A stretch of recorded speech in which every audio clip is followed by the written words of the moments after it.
Darkness surrounds you in this tiny, jelly-like sphere floating in the shallows of a weedy lake.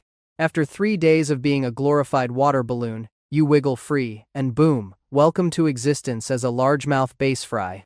You're basically a swimming comma with eyeballs, about as long as a rice grain, and already the world wants you dead. No pressure. Your first meal? Microscopic water fleas that you can barely see, let alone catch. You dart forward with all the grace of a drunk mosquito, missing your target completely. Try again, miss. Again. Finally, success. That tiny crustacean goes down smooth. Victory tastes like, well, nothing really, but at least you're not starving anymore. You're part of a massive cloud of thousands of siblings, all looking identical, all competing for the same floating buffet. Dad's supposed to be guarding you all, but let's be real, he's doing the bare minimum. He circles the nest area, chasing off bluegills and other predators when he feels like it. Sometimes he just hovers there, probably wondering why he signed up for this gig. Week 2 arrives and Dad decides his babysitting contract has expired. He swims off to deeper water without so much as a goodbye fin wave. Now you and your 10,000 siblings are on your own. The school starts breaking apart as everyone realizes staying together just means more competition for food. You drift toward a patch of lily pads, thinking you've found paradise. Wrong. A great blue heron stands motionless above, waiting. One of your brothers swims too close to the surface, and, gulp, gone. Just like that. You dive deeper, heart racing. Do fish hearts race? Yours definitely does. Mental note: surface bad, deep good. Except wait, what's that shadow moving below?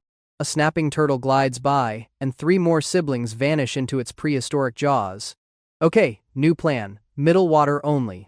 By week 4, you've graduated from microscopic prey to actual visible food. Baby insects, water beetles, anything that fits in your growing mouth. You've also developed your lateral line system, basically built-in radar that lets you feel vibrations in the water. Pretty sweet upgrade. You can sense a minnow's panic from 3 feet away, though catching it is another story entirely. Your baby scales start showing hints of that classic base coloration. Dark back, lighter sides, and that distinctive black stripe running along your body. You're looking less like fish spam and more like an actual base. Still tiny, but hey, progress is progress. 2 months in and you've reached fingerling status. Congrats, you're now the size of, well, a finger. Your diet expands to include small minnows, and this is where things get interesting. You discover you have a superpower. That massive mouth of yours. It works like a vacuum cleaner. You open wide, water rushes in, prey gets sucked down. No more chasing food around like some amateur. You're becoming a proper ambush predator. You stake out your first hunting spot, a fallen log near the shore. The shadows hide you perfectly. A school of mosquito fish swims by. You wait, muscles coiled like springs. They get closer. Closer. Now! You explode forward, mouth opening impossibly wide. 2 fish disappear into your gullet. The rest scatter in panic. Not bad for a 3-inch killer. Summer fades into fall, and you've hit 6 inches. You're faster, stronger, and way more confident. Time to explore beyond your little corner of the lake. You cruise through beds of coontail and milfoil, checking out the neighborhood. Other young bass patrol their own areas. Sometimes you bump into each other, engage in a quick staring contest, then move on. No point fighting when there's plenty of lake to go around. Winter arrives and everything slows down. The water temperature drops, your metabolism crashes, and suddenly you're moving in slow motion. You find a deep hole near some submerged timber and basically hibernate with your eyes open. Occasionally you'll grab an easy meal, a dying shad or sluggish crawfish, but mostly you just exist, waiting for spring. Ice melts, water warms, and you emerge from your winter stupor hungry and mean. You've survived your first year. Pat yourself on the back. Oh, wait, no arms. Whatever, you made it when 90% of your siblings didn't. You're now a respectable 8 inches and ready to claim some serious territory. You find the perfect spot. A cove with fallen trees, rock piles, and plenty of bait fish. Prime real estate. Of course, another base already lives here. He's bigger, maybe 10 inches, and not interested in sharing. Fight time. You circle each other, flaring gills, trying to look bigger. He charges first, ramming your side. You spin and nail him with your tail, back and forth until finally, exhausted, he retreats. The cove is yours. Year 3 rolls around and puberty hits. Suddenly, you're noticing female bass in a whole new way. When spring water temps hit that magic 60-degree mark, you get the urge to build. You find a spot with firm bottom. Sand or gravel works best. In about 3 feet of water. Using your tail, you fan away debris, creating a circular depression. It's like underwater landscaping, except you're terrible at it. First attempt looks more like a crater than a nest. You try again. After hours of tail fanning, you've got a decent spawning bed. Now to attract a lady, a big female cruises by, probably 12 pounds of egg-laden attitude. You swim circles around her, showing off your nest-building skills. She's not impressed. Another female, smaller but still nice, checks out your work. After some convincing, more circling, maybe some fin nibbling, she agrees to deposit some eggs. Score! She lays thousands of tiny eggs in your nest and takes off immediately. No goodbye, no, thanks for the good time, nothing. Now you're stuck guarding these eggs like the world's grumpiest security guard. Bluegills try to sneak in for a snack. You chase them off. A water snake slithers too close. You bite its tail. Even a curious turtle gets the business end of your bad mood.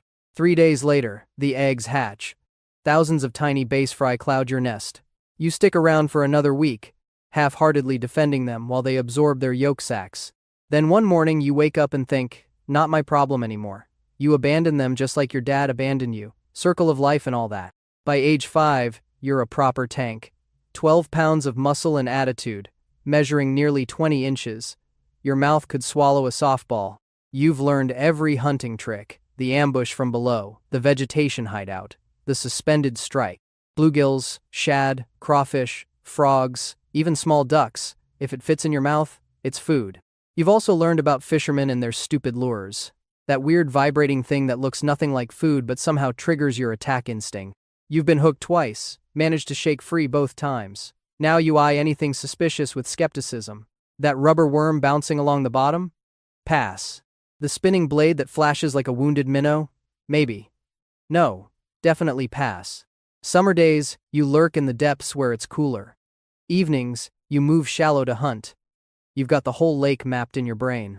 The point where shad school up at dawn, the dock where bluegills hide, the weed edge where frogs think they're safe. You're the apex predator of your domain.